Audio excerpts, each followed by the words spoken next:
Look at Capitol Hill, where lawmakers are getting a dire warning from the nation's top infectious disease expert. Dr. Anthony Fauci is talking about the potential for a huge jump in COVID-19 cases. CBS reporter Skylar Henry joining us live on Capitol Hill with more for us. Skylar?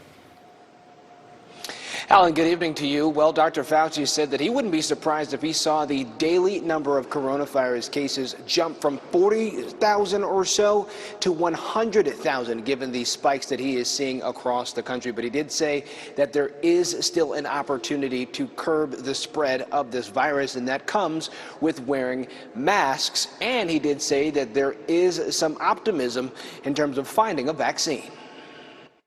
We are now having 40,000+ new cases a day.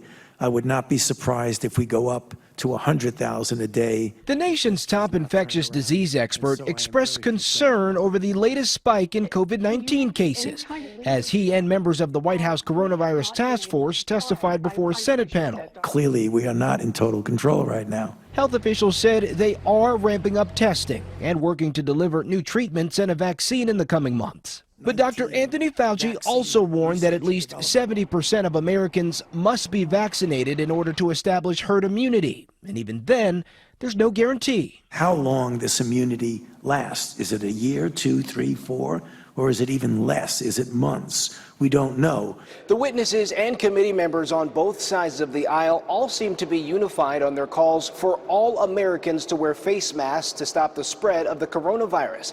The committee's top Republican says he's taken that message directly to President Trump. The president has plenty of admirers. They would follow his lead. Vice President Mike Pence wore a mask as he and members of the Coronavirus Task Force visited officials at the U.S. Public Health Service. We are in a strong position all across the affected areas of the country to meet this moment. Donald Trump failed us. In a sometimes scathing speech, the president's Democratic challenger, Joe Biden, bashed the Trump administration's response to the crisis, while calling on the White House to ramp up testing and the production of N95 masks, as well as treatments and vaccines. More testing is not only how you find more cases of coronavirus, Mr. President. It's how you stop the coronavirus cases.